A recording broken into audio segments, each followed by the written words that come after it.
네, 이제 다음에 부가가치세라는 주제로 들어가 볼 건데요. 부가가치세는 이게 내 돈이 아니라고 생각하시는 게 편합니다. 이게 무슨 말인지는 제가 이제 뒤에서 또 설명드릴게요. 네, 부가가치세는 신고 납부 기한이 앞에서 말씀드린 것처럼 이와 같은데요. 첫 번째로 일반 과세자 같은 경우에는 이제 상반기를 1기라고 합니다. 1기. 1기를 7월 25일까지 신고 납부를 하고 2기를 7월부터 12월까지 하반기를 2기라고 하는데요. 네, 숫자 2기를 2기 확정을 다음 해 1월 25일까지 이렇게 해서 각 반기마다 다음 달 25일 날 신고 납부를 한다. 이렇게 생각하시면 되겠습니다. 이제 간이거세자는 이게 벌써 용어에서부터 알 수 있으시다시피 간이거세자는 뭔가 아기거세자 같은 느낌이잖아요. 그게 맞는데요. 그러니까 약간 그 뭔가 아직 이런 완벽하게 부가세의 어떤 부담을 지우기가 무리라고 생각되는 사업자분들한테는 간이거세자라는 지위를 주고 있고, 이런 분들은 1년 동안에 발생한 매출에 대해서 그냥 딱 한 번만 다음해 1월 25일 이렇게 하고 있습니다. 네, 그게 가장 큰 차이고요. 그러니까 부가가치세의 계산 구조는 이런 구조를 가지고 있는데요. 보시면은 매출세액에서 매입세액을 차감한 납부세액을 부가세, 납부세액이라고 할 수 있습니다. 그러니까 부가세 매출, 내가 벌어들인 게 얼마냐, 내가 창출한 부가가치가 얼마냐, 벌어들인 게 얼마냐 해서 내가 이 벌어들이기 위해서 사온 게 얼마냐를 차감해서 납부세액을 계산하는 구조예요. 네, 계산하는 구조고, 여기 제 오른쪽에 영수증 한번 봐주시면은 우리가 이제 아마 실생활에서 이런 거, 일상생활에서 이런 영수증을 하나하나 자세히 들여다보시는 분들도 계실 거고, 아니면 그냥 영수증 대체 주지 마세요라고 하시는 분도 계실 거고, 그냥 휙 버리시는 분들도 계실 텐데, 보시면 많은 금액들이 이런 식으로 거래 금액, 부가세 따로 붙어 있습니다. 보시면은 28,000원짜리라고 해서 그 상대방 사장님한테 우리가 뭐 예를 들어서 뭐 케이크 28,000원짜리 하나 사 먹었다라고 가정해 볼게요. 그러면은 28,000원 냈으니까 저 사장님 주머니 28,000원 들어가는 줄 알았더니 아닌 거죠. 사장님한테는 25,455원만 이 사장님의 주머니에 들어간 거고, 2,545원은 이 사장님의 주머니에 들어가긴 하지만 이 사장님의 돈이 아닌 거죠. 네. 사장님이 잠시 보관했다가 나라에 내야 될 세금인 겁니다. 그러니까 부가세는 일종의 거래세라고 생각하시면 좋아요. 통행세. 그러니까 우리가 마치 우리 돈인 것처럼 생각이 당연히 들죠. 저도 마찬가지예요. 내 돈이 일단 주머니에 통장에 들어왔으니까 내 돈 같이 생각이 드는데 내 돈이 아니고 일종의 뭐랄까요. 그냥 내가 잠시 보관했다가 내야 될 세금이다 라고 생각하시면 좋겠습니다. 그러니까 다시 말해서 내가 그래서 음식점을 운영하고 있다. 내가 그래서 그러면은 한 그릇당 10,000원은 내 주머니에 들어와야 내가 이거 이 사업장을 운영할 수 있겠는데라고 하시면은 10,000원을 받으시면 안 되는 거예요. 11,000원을 받으셔야 되는 거죠. 네, 왜냐면 1,000원은 부가세로 내야 되니까. 마찬가지로 내가 뭐 케이크를 파시는 분이다라고 했을 때는 내가 그러면 이거 하나 팔면은 3만 원은 남아야 사업장을 겨우 운영할 수 있어. 그러면은 3만 3천 원 받으셔야 되는 거예요. 3만 원을 받으시면 되는 게 아닙니다. 그래서 이 부가세는 내 돈이 아니다라는 거를 꼭 말씀드리고 싶어요. 그래서 이제 부가세 같은 경우에는 사실 이제 이게 뭐 우리가 이렇게 강의 들어 오셨으니까 제가 이런 말씀 드리는 거지만 실무적으로는 그냥 내 주머니 들어오면 다 내 돈 같게 생각이 들잖아요. 그래서 이 부가세는 실제로 좀 사업이 어려우신 분들이 납기 연장을 하려고 해도 일선 세무서 공무원들이 잘 안 해주려고 하세요. 왜 그러냐면 아니 부가세가 대표님 돈이 아닌데 부가세가 없는 게 말이 되느냐. 부가세는 모았다가 내는 돈이시지 않냐라고 많이들 얘기하시더라고요. 근데 그게 틀린 말씀은 아니죠. 그게 맞는 말씀인데 이게 그 일반 납세자분들이 느끼기에는 이게 내 돈처럼 느껴지니까 항상 그런 어떤 시차 때문에 분쟁이 많이 생겨요. 그러니까 우리 대표님들께서는 항상 부가세는 내 돈이 아니다. 그러니까 내 주머니에 그 정도 돈이 들어오게 하려면 내가 내 어떤 가격표를 잘 설정해야 되겠구나 라는 말씀을 좀 드리고 싶었습니다. 그래서 그럼 내 매출은 어떻게 확인할까요? 내 매출. 예컨대 이게 크게 이렇게 세 가지가 있는데 세금 계산서라고 해서 내가 어떤 규모 있는 기업체들, 그러니까 우리가 B2B라고 하죠. 비즈니스 투 비즈니스라고 해서 주로 사업체를 대상으로 사업을 하시는 분들은 거래 대금을 받으시고 대금을 받으셨으면은 세금 계산서를 발행해 주시면 되겠죠. 그걸로 일단 첫 번째로 매출이 확인이 될 거고 요새는 점점 거의 다 전자로 하는 추세예요, 많이들. 네. 그리고 내가 소비자를 대상으로 하는 업종이다라고 하면은 카드 단말기 있으실 거고 현금 영수증 가맹점 우리가 앞에서 등록했죠. 그래서 신용카드 발행된 거, 현금 영수증 발행해 드린 거 이렇게 전부 내 사업장에서 긁힌 신용카드 내역과 현금 영수증 내역이 다 전산화되어서 보관이 되어 있습니다. 그리고 무증빙 현금 매출, 그러니까 현금 받았는데 내가 증빙 안 끄는 것들, 이것도 역시 부가세 때 같이 신고를 진행하여야 돼요. 그래서 내가 세금 계산서 발행해줬고 신용카드 받고 현금 영수증 받으면은 사실 여기서 웬만한 매출 거의 90% 이상은 다 확인이 된다라고 보시면 좋습니다. 그래서 요즘은 막말로 그 매출을 누락하는 탈세는 거의 불가능하다라고 하시는 이유가 이런 이유예요. 왜냐면 요즘 소비자들이 다 카드 쓰시고 현금 영수증 다 달라고 하시고 무슨 페이 쓰시고 이러니까 전자적으로 확인이 안 되는 매출이 거의 없습니다. 네. 그래서 매출은 사실 내가 크게 신경 안 써도 되는 게 그냥 제때 계산서 발행 잘 해드리고 카드 현금 영수증 받으셨다라고 하시면은 뭐 딱히 내가 더 할 건 없어요. 네. 그냥 요거 정도만 잘 모아서 신고 같이 해주시면 될 것 같습니다.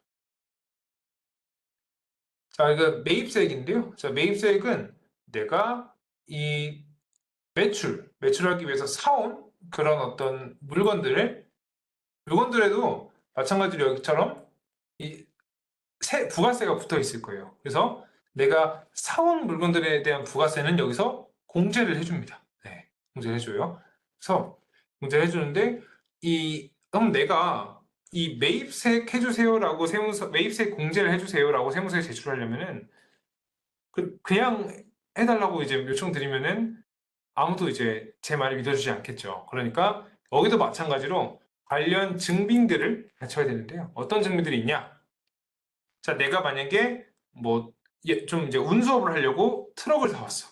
뭐 포터를 사왔다고 이제 가정해 볼게요. 그러면은 현대차한테 세금 계산서를 받을 수 있겠죠. 그 세금 계산서가 증빙이 되는 겁니다. 그러니까 반대로 내가 돈을 받으면 영수증이 나가야 되고 내가 돈을 줬으면 영수증이 와야 되는 겁니다. 그래서 이렇게 돈을 드렸으면은 영수증을 받으셔야 되고 마찬가지로 내가 카드로 결제한 것들 그리고 현금 영수증 수령하시고 결제하신 것들 여기서 중요한 게 현금 영수증 그냥 발행해 주세요로 하시면은 거의 100이면 100 대부분 업장에서는 소득공제용으로 발행하실 거예요. 이제 이러시면 절대 안 됩니다. 이제 앞으로는 나는 사업자니까 지출증빙용 현금 영수증 발행해 주세요 라고 하셔야 되는 겁니다. 요거는 그러니까 기본적으로 사업자들의 어떤 그 세팅 자체가 소득공제용 발행으로 세팅되어 있기 때문에 이거를 말씀을 꼭 해주셔야 돼요.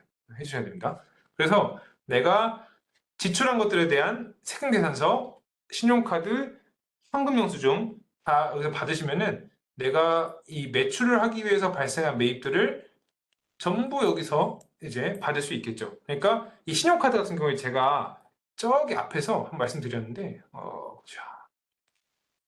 이 사업용 신용카드 등록하기라고 말씀드렸죠. 어렴풋이 기억나실 겁니다.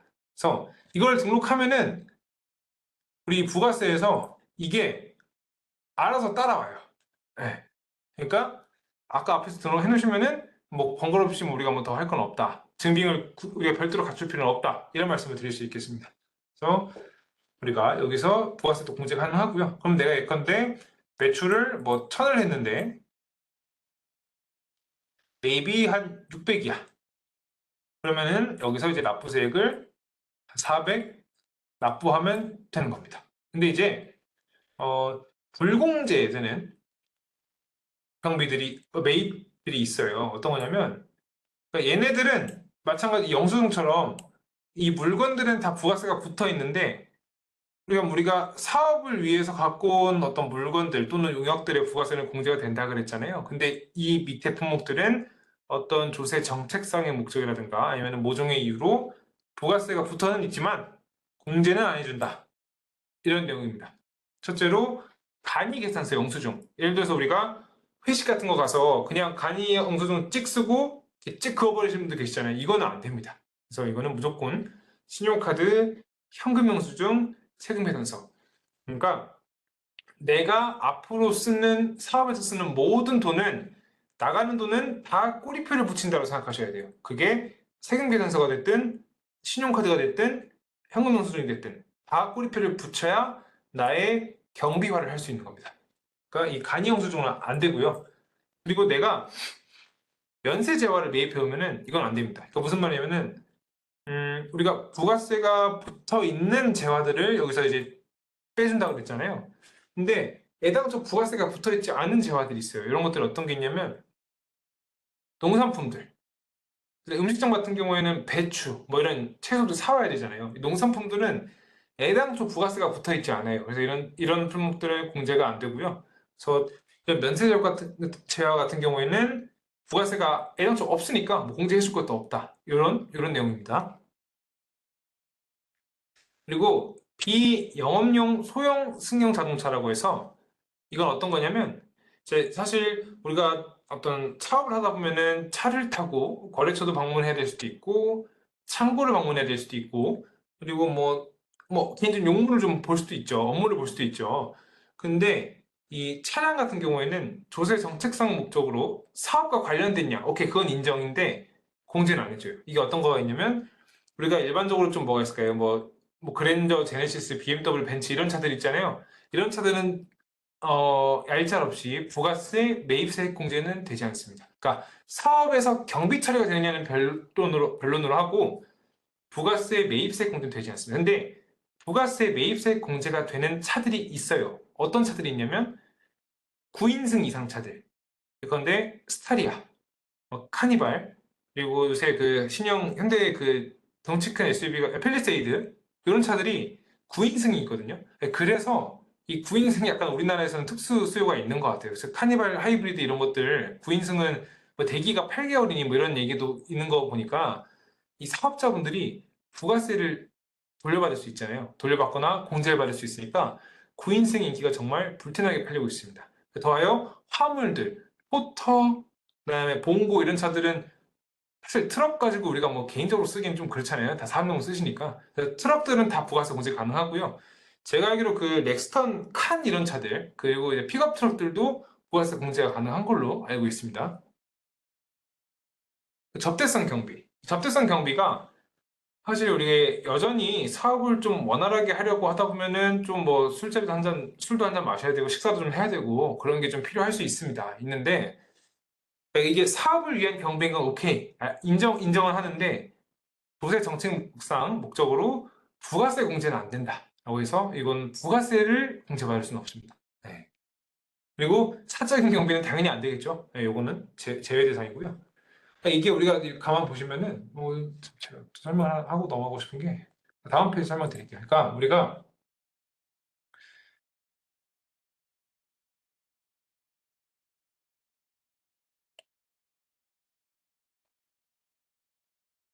그러니까 요 큰 원이 이 소득세에서 경비 인정 가능 범위라고 생각하시면 좋아요. 그러니까 소득세에서는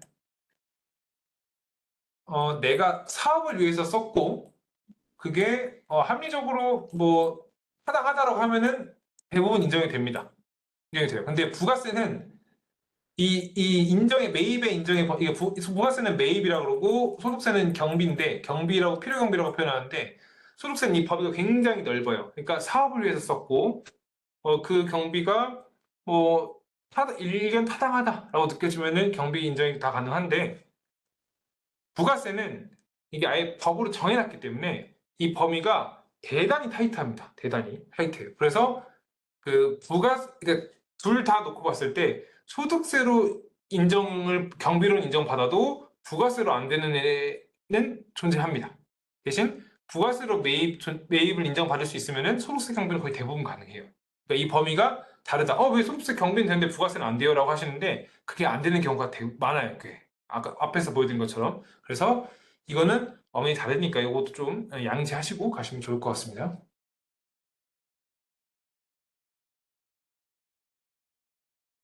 네, 그래서 부가세 연간 흐름은 제가 앞에서도 한번 보여드렸는데요.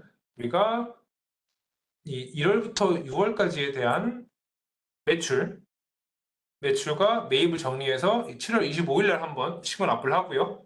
그래서 이때는 내가 좀 목돈이 나갈 수도 있으니까 미리 조금 통장을 좀 준비해 두시는 게 좋을 것 같고, 그리고 이제 7월부터 12월까지 이때도 내가 장사가 좀 잘 되면은 이때 그 내년 1월 25일 날이죠. 이건 12월이니까 이때 목돈이 나갈 수 있으니까 한번 주의하시면 좋을 것 같고. 근데 이제 우리가 이 6개월 동안 납부한 세금이 50만 원을 넘어가면은 이제 뭐가 나오냐? 그 다음에부터 이 3개월이 되는 달에 다음 달 25일까지 중간 예납이라는 걸 해야 돼요. 그러니까 무슨 말이냐면은 6개월 한꺼번에 내기 부담스러웠지? 3개월치씩 끊어서 내세요라고 해서 이 3개월 분을 알아서, 그러니까 우리가 그 직전 연도에 신고했던 내역이 있을 거잖아요. 우리가 예컨대 우리가 전 반기에 100만 원을 냈다라고 하면은 한 50만 원을 세무서에서 고지합니다. 네, 그래서 우리가 신고는 결국 7월, 1월 한 번에 하지만 우리가 점점 업체가 커지면 그 세액이 50만 원이 넘어가면은 여기에 중간에 한 번씩 예정 고지가 나온다. 요거 한 번씩 알아가시면 좋을 것 같아요.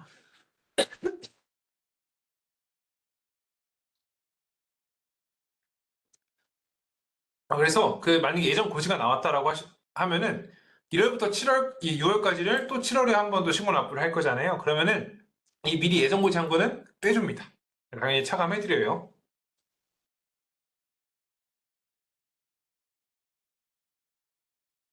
네, 그리고 이제 부가가치세법상 사업자의 구분을 좀 알려드려야 될 것 같아요. 이게 좀 많이들 궁금해도 하시고 또 혼동해서 쓰시기도 하는데, 부가가치세법상 사업자는 크게 두 분류로 나눌 수 있습니다. 일단은 과면세업으로 나눌 수 있어요. 그래서 그리고 과세사업자와 면세사업자로 나뉩니다. 과세사업자는 대부분의 그냥 숨만 쉬고 있으면 과세사업자고요. 면세사업자의 경우에만 특별히 이런 업종을 하는 사람들은 특별히 면세사업자로 인정해줄게. 이런 내용입니다. 그러니까 우리가 흔히 면세사업자라고 이해하시면은 저도 좀 당황스러웠던 적이 있는데 이렇게 이제 말씀하신 경우들이 계셨어요. 아니, 난 면세사업자인데 소득세도 내야 되나요? 이렇게 그러니까 그게 이 법을 잘못 알고 계시는 거죠. 그러니까 이 면세사업자는 부가가치세만 면제해 주겠다는 얘기예요.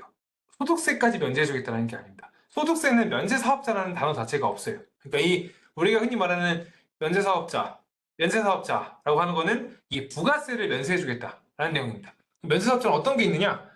주로 이제 의료 보건 용역인데 사람 치료 목적으로 하는 거 있잖아요. 성형수술 말고 의료 보건 용역 이런 것들. 왜냐면은 이게 부가세가 10% 붙어버리면은 가격 자체를 올리는 효과를 발생시키기 때문에 의료 보건 용역이랑, 그리고 이제 우리가 뭐 기초생활 필수품들 여러 가지 뭐 여성용품들이나 이런 것들 그런 건 다 면세사업 대상에 들어가고, 그리고 또 이제 그 농작물도 있어요. 야채, 뭐 두부 이런 것들 기본적인 거 이런 것들은 면세사업에 들어가고요. 그리고 또 우리가 사람들이 굉장히 민감한 게 교육도 있잖아요. 그러니까 아이들 학교 보내는 거, 학원 보내는 거 이런 거. 교육청에서 인가받은 어떤 인허가를 받고 어떤 교육 사업을 하는 경우에는 그건 이제 면제 사업입니다. 그래서 이 사람들이 소득세까지 안 내는 건 아니고 부가세만 면제 사업이고, 그래서 면제 사업은 범위 자체로 좋을 뿐더러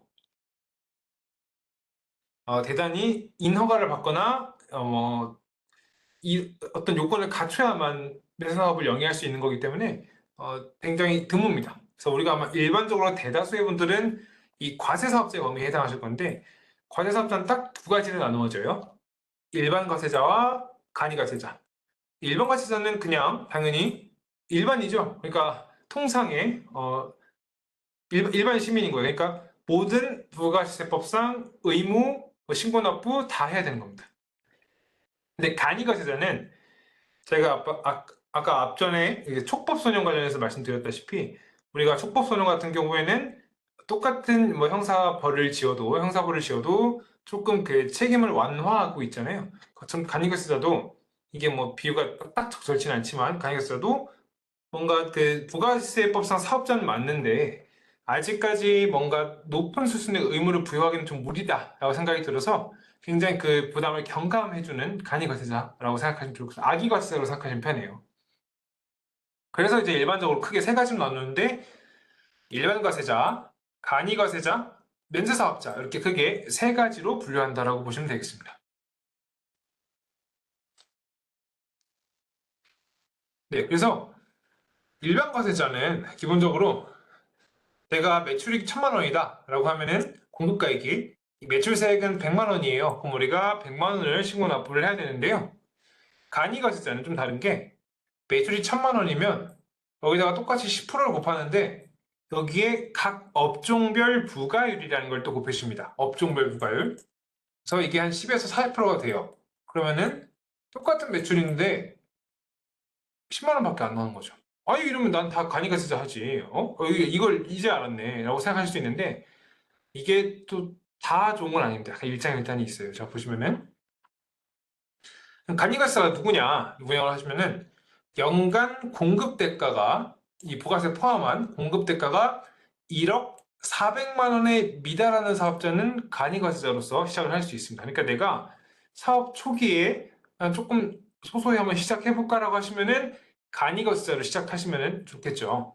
근데 이제 부동산 임대업이나 과세 유흥장소, 술집 이런 거 하시는 분들은 4,800만 원 미만인 자가 간이과세자에 해당합니다. 아무나 다 시켜주는 건 아니에요.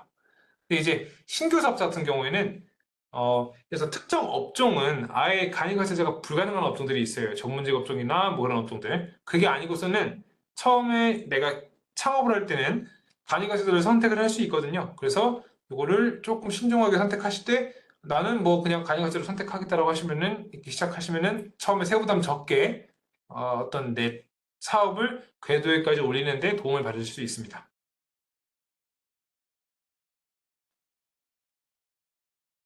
네. 그래서 부가세 계산 구조는 어떻게 되냐면 위에서 아까 제가 여기서도 간단히 말씀드렸는데 내가 매출세액, 내가 어떤 판매한 총 매출이죠. 매출세액, 매출액의 곱하기 10% 매출세액에 내가 이 매출세액을 만들기 위해서 가지고 구매해온 재화나 용역들을 다 차감해 주는데 거기가 이제 총 매입액의 10% 물론 매입세 그래서 매출세액에서 매입세액을 뺀 걸 납부세액이라고 합니다. 근데 이제 이 매출세액은 내가 세금 계산서 그러니까 어떤 대금을 받고 세금 계산서 발행한 것들 여기에 전부 다 포함될 거고요.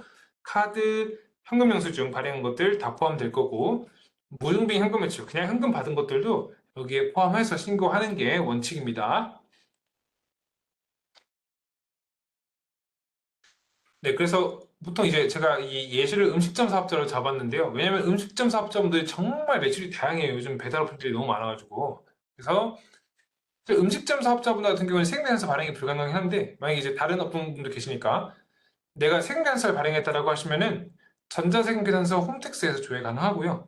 신용카드 매출점표 같은 경우에는 여신금융 그 협회에 가시면, 네, 그 신용카드 매출점표 현행을 볼 수 있고, 홈택스에서도 확인은 가능합니다. 근데 이 두 금액이 약간의 차이가 발생해요. 제가 보기에는 그 말일자의 결제 어떤 시기 차이인 것 같아요. 예를 들어서 뭐 홈택스 매출이 한 1억이면 여기도 뭐 한 1억 한 10만 원 요 정도. 그러니까 차이가 거의 없긴 한데 약간 달라요. 약간. 이건 그냥 한번 두 개 다 크로스 체크 형식으로 해보시는 게 좋을 것 같고 현금영수증 발행분 이거는 홈택스에서 확인 가능하시고요. 순수 현금 매출은 내 그 포스기 아니면 매출 어떤 관리하는 프로그램에서 확인해 주셔야 되겠죠.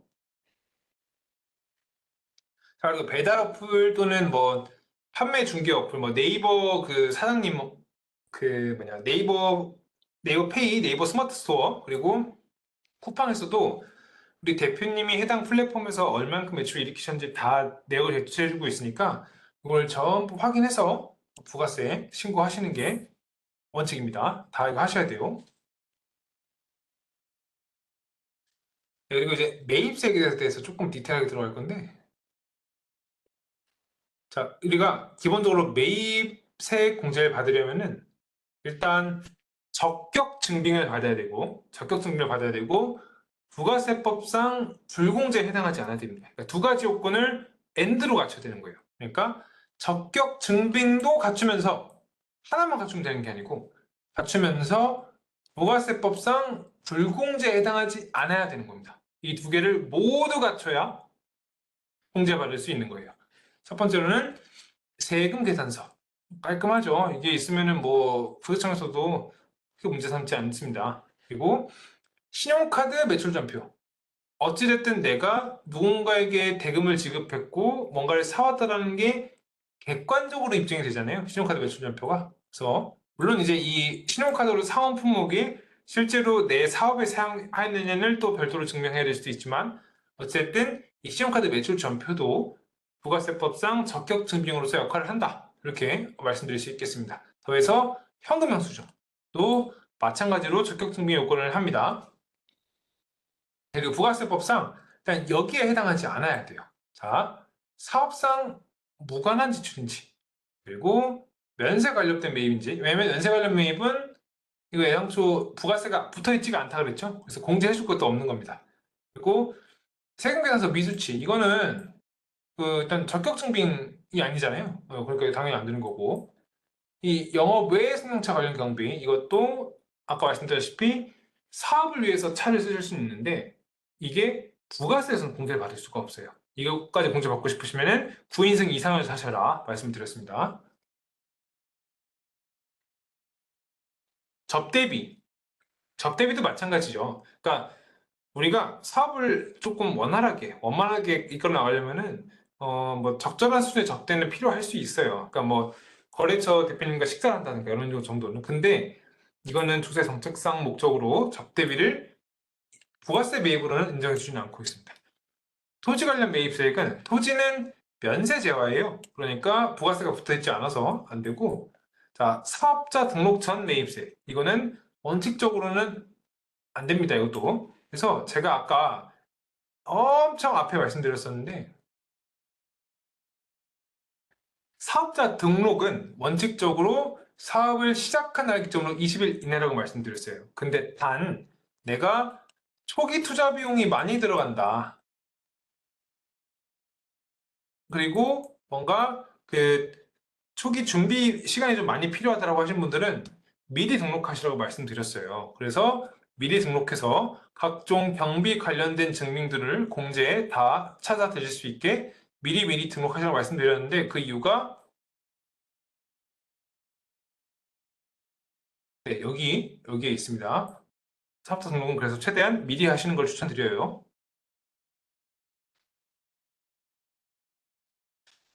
네, 그래서 뭐 이거는 매입세액도 마찬가지고 나중에 우리 대표님들께서 세금계산서를 직접 발행해 주셔야 되니까 그래서 가장 중요한 것은 이제 적격증명서 세금계산서인데 발행하는 방법 좀 미리 좀 말씀드리면은 이게 여기가 공급자고 공급받는 자입니다.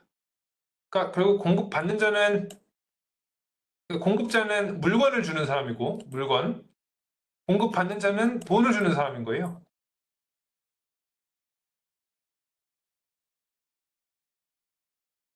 아, 죄송합니다. 예, 공급자가 물건을 주고 돈을 받는 사람인 거고, 그리고 이제 공급받는 자는 돈을 주고 물건을 받는 사람인 거죠. 네, 그래서 여기가 그러니까 필수로 작성해야 되는 게 있는데, 그러니까 이걸 알려면 그냥 이렇게 말씀하시면 돼요. 상대방한테 아, 사업자 등록증 하나 보내주세요라고 하시면은 되는 겁니다. 거기 안에 이 내용이 다 있거든요. 보시면은 이게 필수적 기재사항이라고 해서 이 중에 하나라도 빠지면은 발행이 되지는 않습니다. 네, 보시면 공급하는 자의 등록번호, 공급하는 자의 상호 이름, 그리고 공급받는 자의 등록번호, 그리고 작성일자, 공급가액, 세액 이런 것들은 필수적 기재사항인데 사실 이거는 뭐 공급자와 공급받는 자면 서로 간에 계약서가 있으니까 충분히 인지하고 계실 거고 작성일자도 뭐 이것도 계약서가 있으면 충분히 인지하고 계실 거고 요것들은 사업자 등록증 받으시면 해결됩니다. 사업자 등록증 주세요라고 하시면은 다 이해하고 계실 거예요. 그리고 상대방도 사업자면은 아, 생명연서 발행하게 사업자 등록증 주세요라고 하시면은 알아서 이제 전달 주실 거예요. 네, 그래서 이 매입세 같은 경우에는 요 신용카드 매출전표를 받아도 매입세 가능한데 그냥 이런 게 이런 모양으로 생겼다. 이거 뭐 카드 영수증이니까 다들 아시죠? 이건 제가 그냥 간단히 넘어가겠습니다. 네, 이제 많이들 물어보시는 건데 모든 매출을 신고해야 하나요? 이건 뭐 사실 당연하죠. 당연하죠. 그리고 뭐 국세청 강의상에 와서 제가 뭐 이상한 말씀 드릴 수도 없고 당연한 거고 요즘은 기본적으로 그 PCI 시스템이라고 하죠. PCI가 뭐냐면 프로퍼티, 자산, C가 컨섬션, 소비, I가 인컴이라고 해요. 그러니까 이 사람의 자산, 그리고 소비,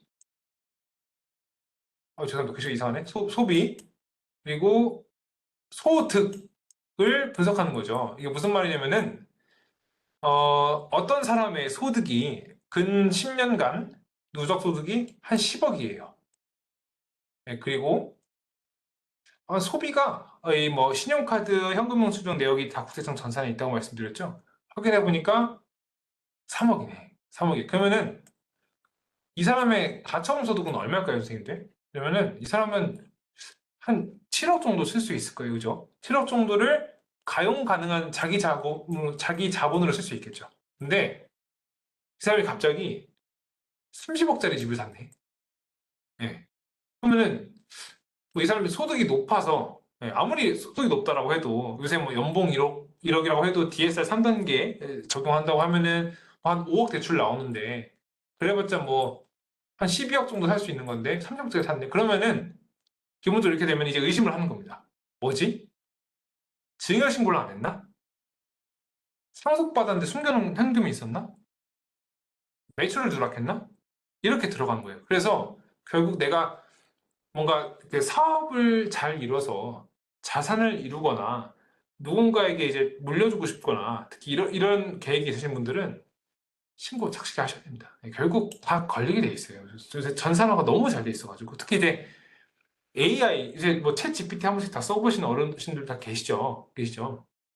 얼마나 정교합니까 친구들이. 근데 이제 국세청도 그 세무조사에 AI를 도입한다라고 해요. 아마 기사 많이 보셨을 텐데. 그러니까 기본적으로 우리가 이제 매출을 누락해서 어떤 세금을 줄이는 형태의 그런 구성은 우리가 속된 말로 쌍팔년도라고 하잖아요. 그러니까 이 시대는 많이 지났습니다. 결국은 걸립니다, 선생님들. 네. 그래서 매출은 기본적으로 신고하는 쪽으로 가시는 게 그게 원칙이고 요새는 많이 걸린다. 네, 말씀드릴 수 있을 것 같고. 자, 이게 그래서 어, 우리가 부가세 신고하는 서식 이것도 그냥 그러니까 내 실수로 인해서 요거를 잘못 넣으시는 분들이 계세요. 왜냐면은 예를 들어서 이제 이게 그 서식을 보고 말씀드리면 좋은데 서식이 이렇게 나눠져 있어요. 그래서 하나 윗칸에는 이 신용카드 현금영수증 매출을 입력하는 아니고 그 밑에는 기타 매출 입력하는 아닌데 사실 내가 300만 원을 매출을 했으면은 어디에 300을 쓰는 상관없어요. 왜냐면 세액은 똑같으니까. 근데 뭐가 차이가 있냐면 내가 신용카드 현금영수증 등으로 매출을 한 경우에는 공제를 해줍니다. 네, 공제를 해줘요. 근데 내가 이 실수로 기타에 입력하면 이 공제를 안 해줍니다. 그러니까 요거 좀 신경 써서 이거 입력해 주시면은 작은 글씨가 잘 안 보일 수 있는데 번거롭죠. 번거로운데 이거 구분해서 입력만 하면 되는 거거든요. 입력하실 때 꼭 주의하셔서 입력하시기를 제가 좀 부탁드리겠습니다. 자, 매입 시 사업자 본인 명의 카드를 사용하지 않았어요. 공제 가능한가요? 이렇게 말씀하셨는데 이럴 수 있어요, 실무적으로. 예컨대 저도 이제 최근에 거래처한테 전화가 오기로는 이제 여기는 강의 플랫폼을 하는 업체인데 이제 광고를 돌리려고 광고 결제를 해야 되는데 법인카드가 아직 그 법인이 세워진 지 얼마 안 돼서 법인카드가 승인이 안 나는 거예요. 그래가지고 일단 대표자 개인명의 카드로 긁었습니다. 그런 경우에는 당연히 사업을 위해 썼고 뭐 이게 어떤 법인의 사업을 위해서 쓴 게 명확히 확인이 되고 그리고 이제 뭐 이렇게 서류 같은 거 잘 꾸미면 되니까 당연히 공제가 가능하다고 제가 답변을 드렸거든요. 마찬가지로 그러니까 원칙적으로는 사업자 본인 명의 카드만 공제가 가능한데 그래서 뭐 종업원 직원으로 카드를 사용하는 경우 그런 경우에는 이제 거래 내역서 받아주시고 그리고 그게 내 사업과 왜 필요했는지를 조금 이제 서류를 갖춰두시면은 충분히 이제 비용으로 매입으로 사용하실 수 있습니다. 다만 이제 접대비는 안 돼요. 네. 그러니까 거래처 대표님이랑 식사하시고 술 드시러 갈 때는 꼭 카드 챙겨 가시라는 말씀입니다. 이거는 접대비는 다른 사람 카드로 쓴 거 경비 인정 안 됩니다. 그래서 내가 뭔가 그 사업상 목적으로 식사를 하러 간다던가 아니면은 뭐 조금 뭐 어디 좀 커피 한 잔 마시러 가신다 할 때는 꼭 사업 카드 챙겨 가십시오. 네. 자, 사업장 물품을 카드로 구입했는데 홈택스 조회에서는 불공제로 떠요. 공제 가능한가요? 라고 하시는데 이게 무슨 말이냐면은 제가 저 앞에서 이거 등록하라고 말씀드렸죠? 예, 이거 등록하시면은 어떻게 나오냐면은, 아이고, 등록하시면 어떤 식으로 되냐면 이렇게 쭉 리스트가 쫙 있어요. 있고, 예, 그 리스트마다 공, 불공 이런 식으로 나와 있어요. 근데 이거는 국세청만의 빅데이터를 가지고 대부분 여기서 구매하시는 분들, 구매처에서 구매하시는 분들은 이거는 불공제 목적으로 쓰시더라라고 해서 이미 분류해 놓은 겁니다. 임의로. 그래서 이거를 그 뭐 사용한 사업자, 그러니까 구매처, 시간 등 일괄적인 기준으로 구분하고 있는 거니까 내가 실제로 사업, 예를 들어서 내가 일요일 뭐 새벽 12시에 갑자기 생각이 나서 까먹고 있다가 사업에 필요한 그 사업장에 쓸 뭔가 책상을 쿠팡에서 주문했어. 이런 거는 당연히 공개를 받아야 되겠죠. 근데 이제 일요일 12시라는 시간만 보고 국세청이 전산으로 그냥 임의로 분류를 해버린 거예요. 불공제로. 이런 거는 사실 내가 깜빡해서 지금 주문한 거다라고만 소명만 되면 되는 거니까. 그래서 이거는 임의로 분류한 거니까 내가 공제로 분류해서 공제 가능하게 할 수 있습니다. 막 너무 막 위축되실 그럴 필요는 없어요. 네. 자, 간이가세자. 이게 무슨 말이냐면 간이 영수증. 이제 뭐 음식점 같은 거 회식하거나 하시면은 이제 뭐 이렇게 금액 얼마 쓰고 이렇게 뭐찍 그어서 이제 간이 영수증 같은 거 하나 쓰잖아요. 이게 증빙 인정되나요? 얘는 제가 매입세 공제 요건 말씀드렸죠. 보자. 네, 매입세 공제 요건은 이게 엔드 요건입니다. 다시 말해서 두 가지를 모두 충족해야 해주는 거예요. 그래서 일단 간이 영수증은 여기서 탈락이죠. 네, 그래서 안 됩니다. 없고 이제 계산서 없이 통장 이체 같은 거 하면 경미 인정 되나요? 이럴 수 있어요. 예를 들어서 뭐 인테리어업 하시고 건설업 하시는 경우에는 인부분들 현금으로 인건비 주신 분들 계세요. 그냥 인건비 신고 안 하고 앞에 우리가 일단으로 했던 원천세 신고를 하지 않고 현금으로 주는 분들이 계세요. 이게 뭐 업계 특성이 될 수도 있고 관례가 있을 수도 있고 그래서 나는 되게 불합리하다고 생각을 하지만 업계의 관습 일기 이미 굳어 있으면 사실 사업을 하기 위해서는 어느 정도 또 그 관례에 따라 줄 수밖에 없는 게 현실이잖아요. 그러니까 그냥 이체하면 이 경민정이 되나요? 되긴 됩니다. 내가 실제로 사업을 위해서 지출한 비용 이미 확인이 되고 실제로 돈이 나간 게 이체 내역으로 확인되면은 가능은 해요. 가능은 한데 이게 비용이 건당 3만 원 넘어가면은 가산세가 붙습니다.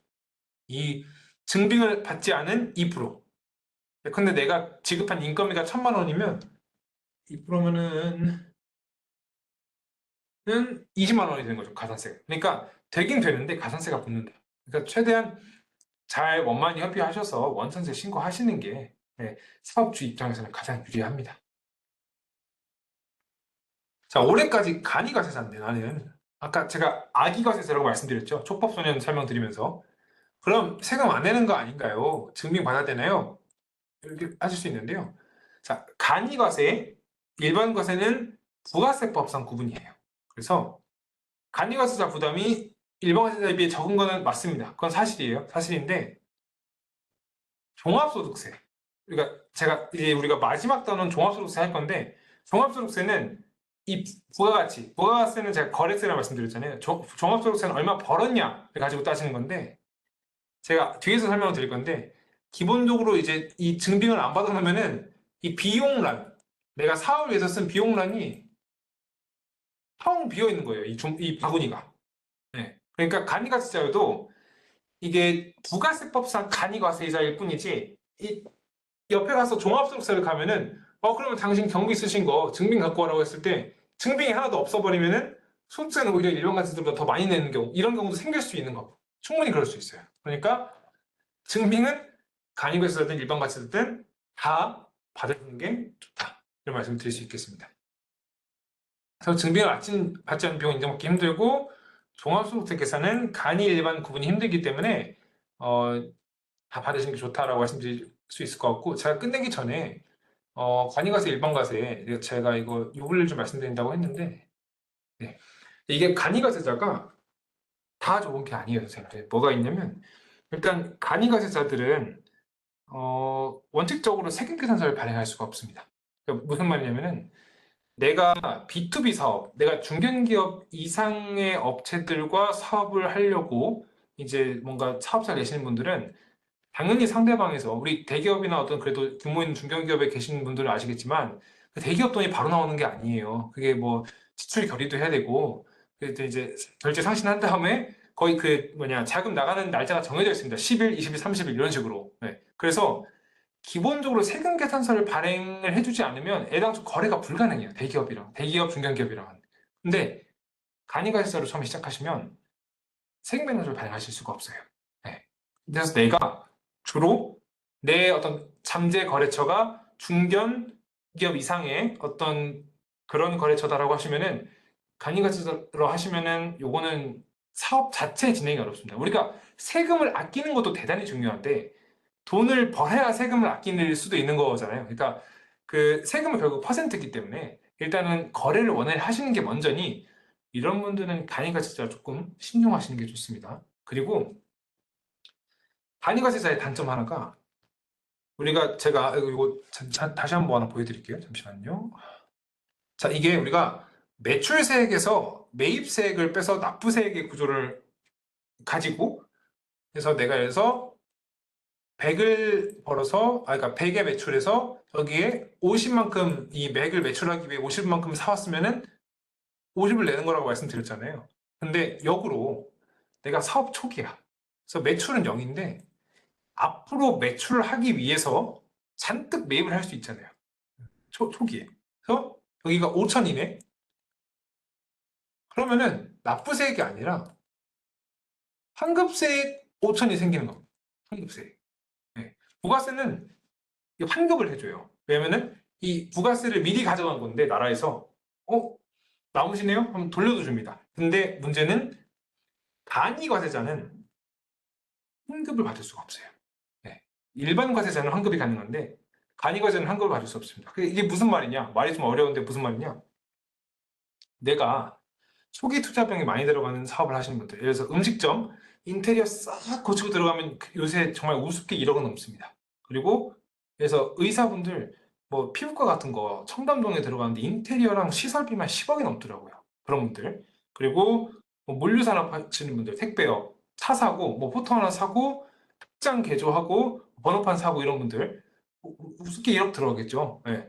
그리고 뭐 이와 기타 뭐 이와해서 뭐 재고를 좀 미리 좀 땡겨놔야 된다던가 그런 분들, 그런 분들 같은 경우에는 초기에 비용이 많이 들어가요. 그러면은 이게 내가 간이과세로 할 게 아니고 내가 지금 세금 걱정할 게 아니고 조금이라도 자금 부담을 좀 줄이고 싶어라고 했으면은 그 10%라도 이렇게 돌아오면은 조금 그래도 부담이 덜잖아요. 그러니까 이런 분들은 환급이 예상되는 분들은 간이과세로 시작하실 게 아니고 일반 과세로 시작하시는 게 더 바람직합니다. 그래서 간이가세가 대체로 이런 분들한테는 유리해요. 그러니까 지식 창업들, 어떤 크리에이터, 그다음에 뭐 유튜버, 콘텐츠 만드는 분들 이런 분들은 사실 매입이랄 게 뭐가 있겠습니까? 본인의 어떤 지식 자체가 어떤 사업의 어떤 그 아이템이 되는 거니까 이분들은 매입 자체가 별로 없어요. 오히려 부가세 부담이 허덕이지. 이런 분들은 간이가세로 스타트 하시면 딱 좋은데 이게 실제 어떤 사람과 사람 만나는 사업 그리고 현실 이렇게 좀 뭐랄까요?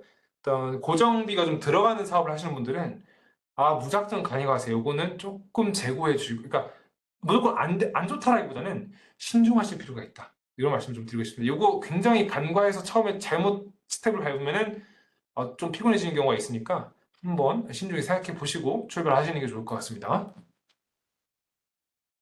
그래서 이거는 강의 안에는 없던 내용이고 이렇게 그냥 개인적으로 말씀드리려고 좀 준비를 했고요. 그래서 부가세는 여기까지고 이제 그 다음엔 종합소득세 관련 내용인데 이거는 이미 이제 사회생활 오래 하신 선배님도 계신 것 같으니까 좀 이미 내용을 좀 알고 계실 거예요. 근데 이제 사업자에 특화된 종합소득세 내용을 좀 위주로 좀 말씀드릴 테니까 지금 3시 35분이고 한 3시 한 50분? 그 정도에 제가 다시 시작하도록 하겠습니다. 천천히 물도 한 잔 마시고 쉬다 오십시오. 감사합니다.